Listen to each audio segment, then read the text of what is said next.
Jadi, jawabannya apa? Ini tidak membuat anak lebih pandai. Kamu gimana sih? Pertanyaan gini aja kamu nggak bisa jawab. Dipikir dong. Ini tidak membuat anak menjadi lebih baik. Kamu pecahin ini barusan. Kamu bisa megang piring yang bener nggak sih? Ini tidak membuat anak-anak belajar bertanggung jawab. Kalian kalau nggak diam, ibu tinggalin kalian di jalan ya. Ini tidak akan membuat anak lebih disiplin. Nilai kakak kamu tuh jauh lebih bagus dari nilai kamu. Kenapa sih kamu tidak bisa seperti kakak kamu? Ini semua perundungan atau bullying.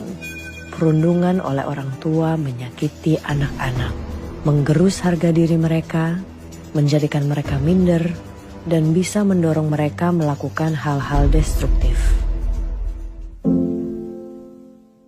Inilah yang membantu anak Anda menjadi pintar. Jadi jawabannya apa? Nggak tahu. Coba mana yang masih kamu belum paham? Ibu coba jelaskan. Inilah yang membantu anak Anda menjadi anak baik. Aduh, kamu nggak apa-apa kan? Ya, lain kali kamu pasti lebih hati-hati kan ya? Maafin aku ya, Kak. Iya, nggak apa-apa. Inilah yang membuat anak Anda bertanggung jawab. Sudah nak. Sudah bertengkar. Ayo, baikan lagi. Maafin ya, Kak. Maafin aku ya, Dek. Inilah yang akan membuat anak Anda disiplin. Apa yang sulit dengan mata pelajaran ini buat kamu? Nanti Bapak bisa bantu bimbing. Kalau Anda ingin anak menjadi baik, pede dan pintar, besarkan mereka dengan kasih sayang, peduli, dan komunikasi yang lembut. Iya, Pak. Kasih ya, Pak. Iya.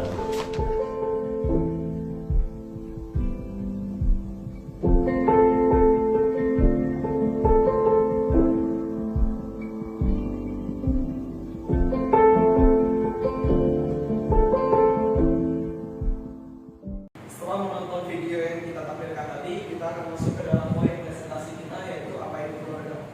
Keluarga adalah unit terkecil dari masyarakat yang terdiri dari kepala keluarga dan beberapa orang yang terkumpul dan tinggal di suatu tempat maupun di tempat lain dan hidup dalam keadaan saling bertergantungan. Anggota-anggota keluarga dan tugas-tugasnya. Ayah, sosok ayah menanamkan nilai dan moral pada anak agar dapat tumbuh menjadi seseorang yang terhormat sekaligus dihormati. Ayah mengajari anak tentang kemampuan untuk menghadapi kesulitan dengan cara berani, serta tidak berkompromi tentang keyakinannya dengan orang lain. Ibu adalah menteri pendidikan bagi anak-anaknya, mendidik dan mengajari tentang keyakinan beragama, adab dan norma, fisik dan mental, intelektual dan psikologi sehingga terbentuk kepribadian yang baik dalam diri sang anak. 3. Anak. Tuhan telah memerintahkan anak-anaknya untuk menghormati orang tua mereka.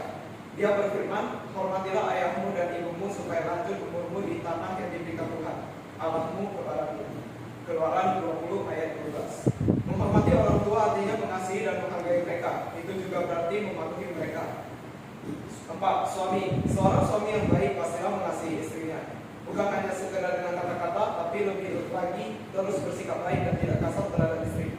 1 Petrus 3 ayat 7. Demikian juga kamu, hai suami-suami, hiduplah bijaksana dengan istrimu, sebagai kaum yang lebih lemah. 5. Istri. Tuhan telah memberikan firman-Nya untuk mengajarkan kita menjadi istri yang baik, yaitu dengan cara takut akan Tuhan, tunduk kepada suami dan dipercaya suami, serta rajin dan bertanggung jawab. Efesus 5 ayat 22 sampai 23. Hai istri, tunduklah kepada suamimu seperti kepada Tuhan, karena suami adalah kepala istri sama seperti Kristus adalah kepala jemaat. Orang tua sebagai teladan. Orang tua sebagai teladan yaitu menjadi figur yang dicontoh dalam perkataan dan perbuatan sehari-hari. Dalam Titus 2 ayat 7, dan jadikanlah dirimu sendiri suatu teladan dalam berbuat baik. Hendaklah engkau jujur dan bersungguh-sungguh dalam pengajaranmu.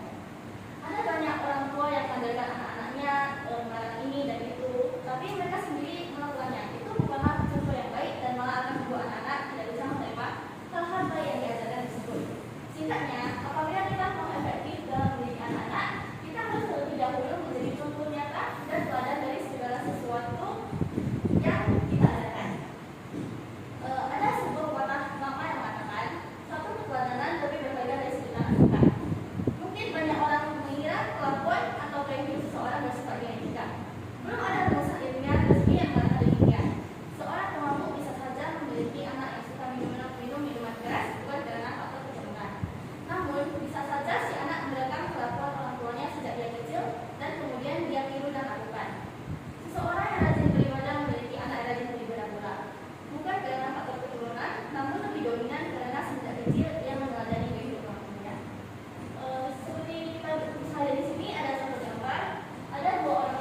dan duduk di sebelah kanan sama anaknya. Ibu yang di sebelah sini sedang bermain handphone dan anaknya pun ikut bermain handphone. Dan ibu yang di sebelah kiri sedang membaca buku dan anaknya pun ikut membaca buku. Lalu si ibu yang sedang ini bertanya kepada ibu yang membaca buku, gimana sih cara Anda membuat anak Anda membaca buku? Padahal tanpa ia sadari, ia sendiri juga tidak memberikan teladan yang baik pada anaknya. Orang tua harus memberikan anak-anak teladan yang baik karena anak-anak akan selalu mencontohi perilaku orang tua mereka. Apa yang orang tua lakukan itu menjadi role model atau teladan praktis bagi anaknya. Orang tua mesti berhati-hati berbicara, bersikap, bertindak anaknya karena itu menjadi inspirasi baginya.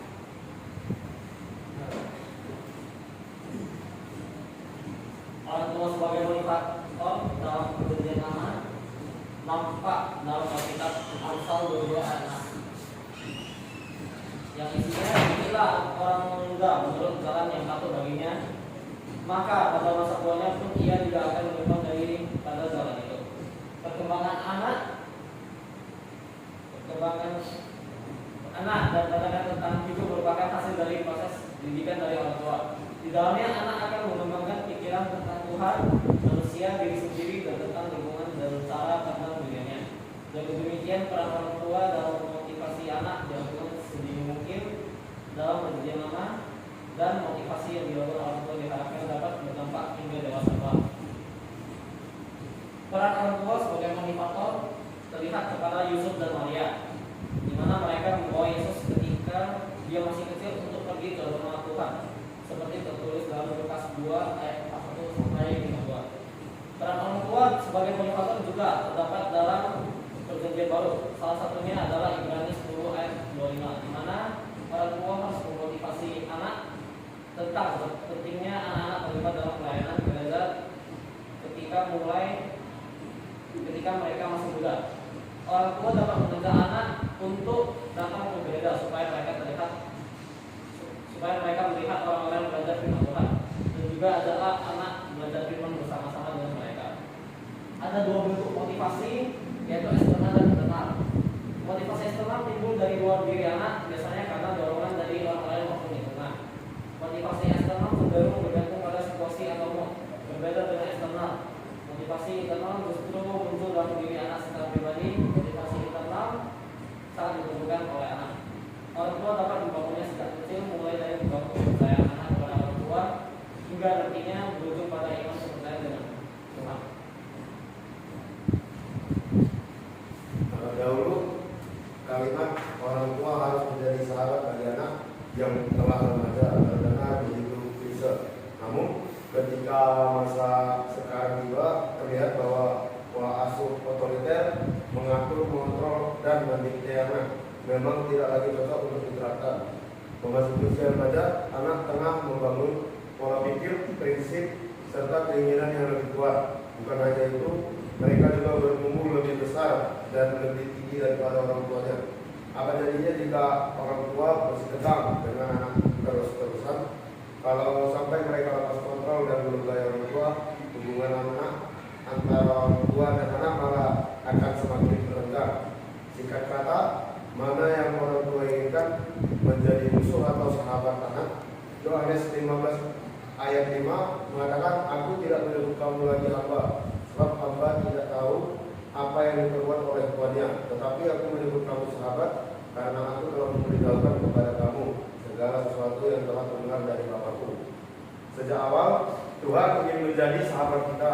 Dia menyebut Abraham sahabatnya, Yakobus 2 ayat 23, dan memperlakukan Musa seperti seorang sahabat, Keluaran 33 ayat 11a. Bahkan Yesus menyebut Lazarus saudaranya, Yohanes 11 ayat 11. Yesus mengajak kita untuk tidak lagi memandang hubungan dengannya sebagai hubungan antara Tuhan dan hamba, tetapi hubungan antar sahabat. Ya, Yesus menganggap kita sebagai sahabat-sahabatnya.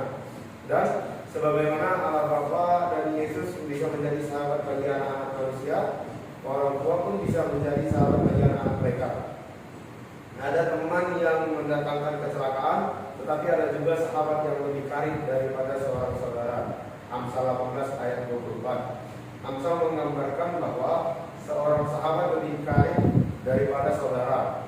Ketika orang tua menjadi sahabat bagi anak, hubungan mereka akan sedekat saudara, bahkan lebih. Cara orang tua menjadi sahabat bagi anak yaitu: satu, terima anak seutuhnya. Yang kedua, jangan sia-siakan waktu bersama anak. Lalu yang ketiga, buat anak merasa nyaman dengan Anda. Orang tua bisa menjadi inspirator yang berhasil jika mampu menjadi idola yang menyenangkan bagi anak. Dan tanpa berbicara pun bisa membuat anak terpengaruh untuk berbuat. Menasihati anak untuk rajin belajar sejak masa kecilnya, bukan semata dengan kata-kata.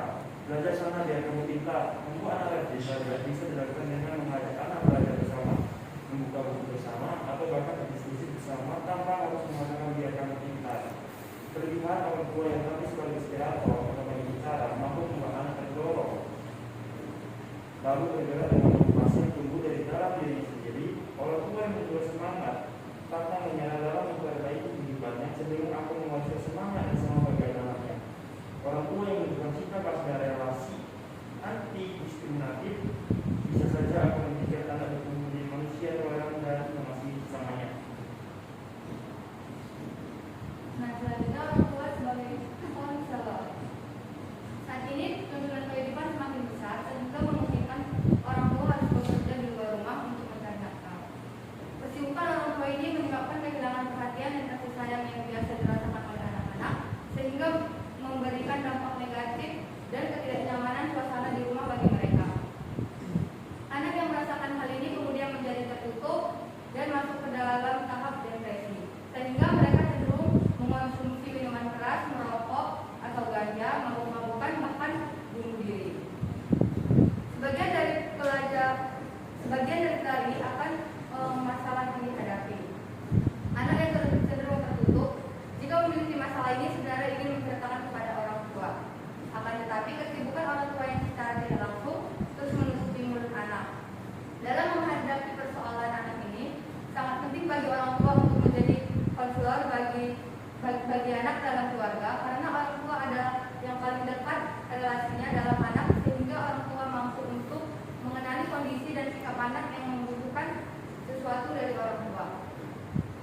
Orang tua perlu menjadi konselor yang mampu menjalankan fungsi konselor, yaitu yang pertama, menyembuhkan, bertujuan untuk membantu anak untuk menghilangkan gejala-gejala disfungsional. Yang kedua, menopang, bertujuan untuk membantu anak untuk menerima keadaan saat ini. Yang ketiga, membimbing, bertujuan untuk membimbing anak ketika anak harus mengambil suatu keputusan tertentu tentang masa depannya. Yang keempat, memberikan hubungan bertujuan untuk membantu anak keluar dari sebuah konflik batin dengan pihak lain yang mengakibatkan rusaknya hubungan dengan cara konselor menjadi mediator atau penengah. Dan yang terakhir, memberdayakan, bertujuan untuk membantu anak menjadi penolong bagi diri sendiri pada masa depan yang akan datang pada waktu menghadapi kesulitan depannya. Orang tua sebagai konselor pun harus menjadi konselor yang nyaman bagi anak, bukanlah konselor yang otoriter. Jika orang tua menjadi konselor yang otoriter, malah anak akan semakin menutup diri dari orang tua. Anak tidak akan pernah dapat berkembang, bahkan akan menimbulkan stres dan tekanan mental bagi anak. Maka orang tua haruslah menjadi konselor yang nyaman bagi anak, agar anak pun tidak semakin terbuka kepada orang tua. Dan orang tua akan mampu untuk mengenali kondisi dan sikap anaknya. Di masa remaja, umumnya anak mengalami perubahan bukan saja secara fisik, tetapi juga secara psikologi. Mereka berusaha mencari jati diri dan menyesuaikan diri terhadap lingkungannya. Pada masa remaja ini, mereka umumnya masih labil dan memiliki keingintahuan yang tinggi terhadap hal-hal yang belum diketahui sebelumnya, sehingga mudah menerima pengaruh dari lingkungan, termasuk pengaruh yang negatif.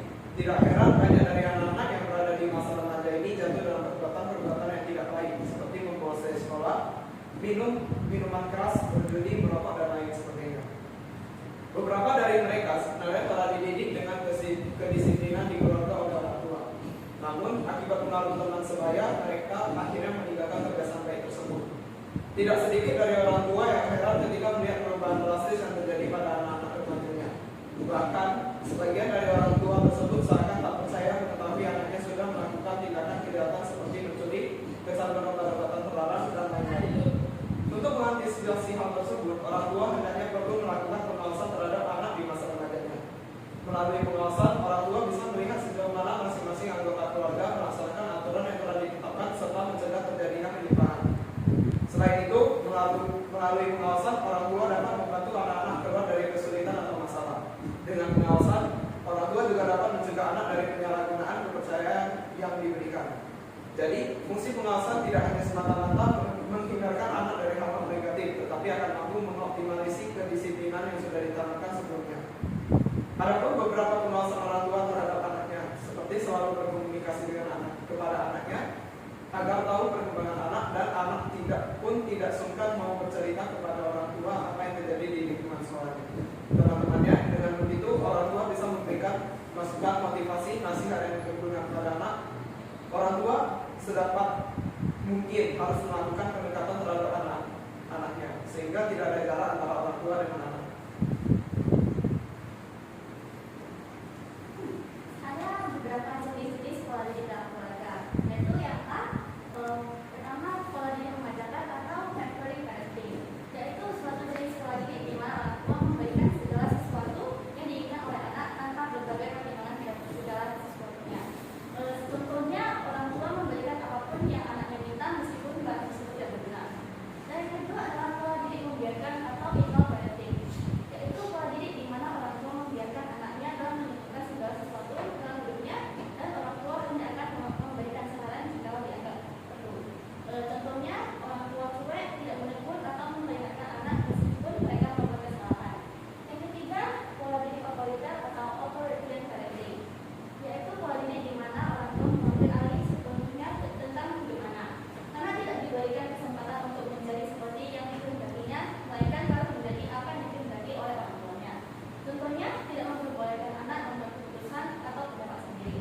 Dan yang terakhir ada pola didik otoratif atau authoritative parenting, yaitu suatu jenis pola didik di mana orang tua memberikan ruang dan kesempatan bagi anak untuk mandiri dan berkembang, akan tetapi tetap dengan pengawasan dan komunikasi yang baik antara anak dan orang tua.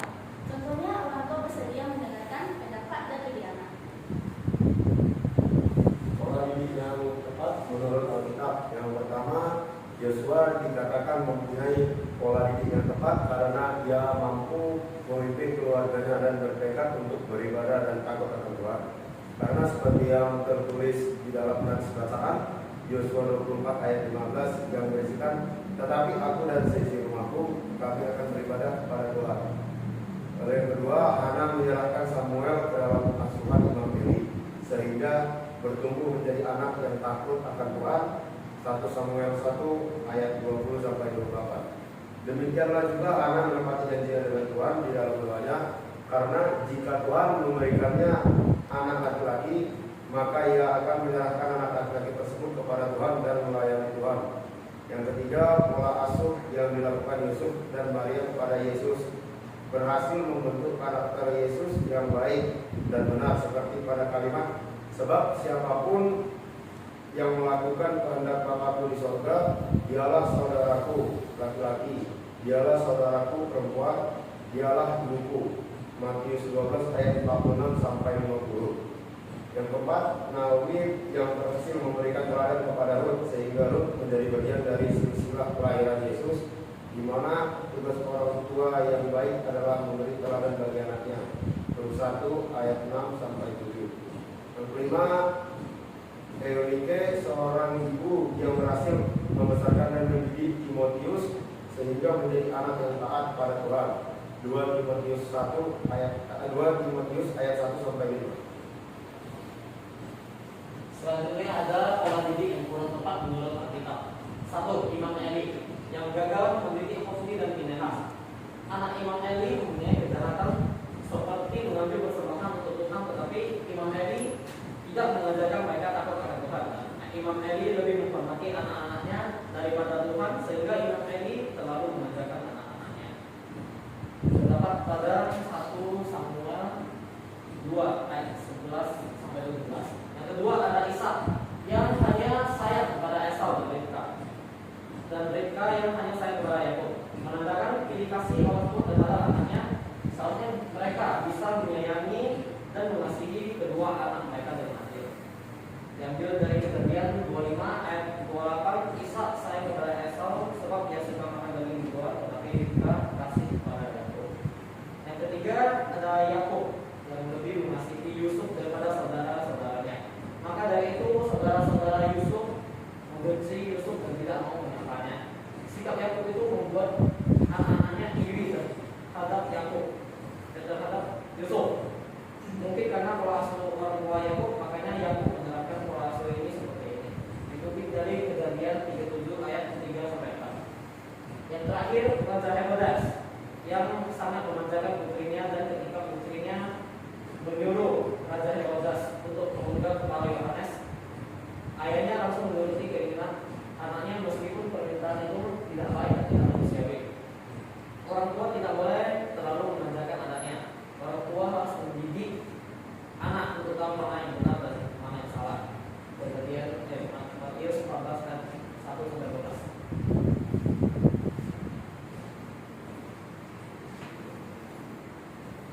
Nah, kesimpulannya, keluarga dan sekolah bisa bekerja sama dalam membentuk karakter anak, karena keluarga tidak bisa setiap saat membantu anaknya di sekolah.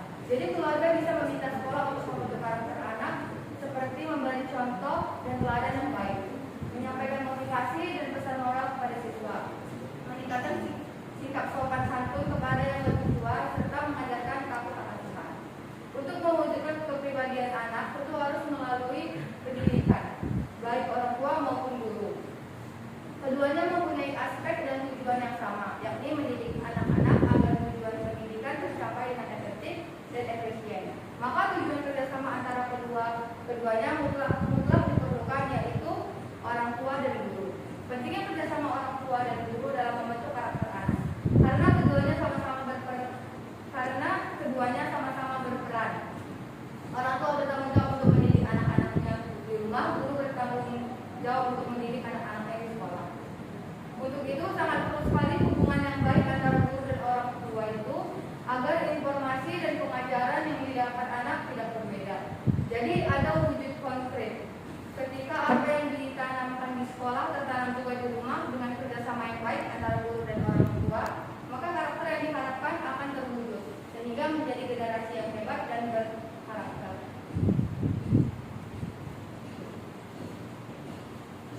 Apa pola didik yang paling tepat menurut kami? Menurut kami, pola didik otoritatif adalah pola didik yang paling tepat untuk anak, karena bisa membuat anak kreatif, mandiri, dan menyelesaikan masalah sendiri. Jika dia menuju jalan yang salah, orang tua bisa memperhatikan dan mendidik dia karena anak dalam pengawasan orang tua. Orang tua ini juga memberikan kebebasan kepada anak untuk memilih dan melakukan sesuatu tindakan serta pendekatan yang dilakukan orang tua ke anak juga bersifat aman. Pada pola ini, komunikasi yang terjadi dua arah dari orang tua bersifat mengasuh dan menunggu. Anak yang diasuh dengan pola ini akan terlihat lebih dewasa, mandiri, ceria, mampu mengendalikan diri, berorientasi pada prestasi, dan mampu mengatasi stresnya dengan baik. Berikutnya adalah pola didik agar anak menjadi mandiri. 1. Tanamkan dengan terus-menerus. Berikan pandangan pada anak mengenai aktivitas-aktivitas yang bisa ia lakukan sendiri. B. Hindari untuk selalu membantu anak. C. Mulai memberikan tanggung jawab pada anak. D. Memberikan kesempatan anak menentukan pilihannya sendiri. E. Memberikan apresiasi pada setiap usaha yang dilakukan anak. Pola didik mengembangkan minat bakat anak. Yang pertama, mau menerima ide dan aspirasi. Anak. Yang kedua, tumbuhkan pola pikir yang berkembang. Yang ketiga, memberikan fasilitas. Yang keempat, memberikan anak melakukan yang dia sukai. Yang kelima, memberikan motivasi dan apresiasi. Dan yang selanjutnya ini kami akan membahas tentang self identity. Apa itu self identity? Setiap orang lahir karena memiliki orang tua. Artinya manusia sebagai ciptaan Tuhan hadir melalui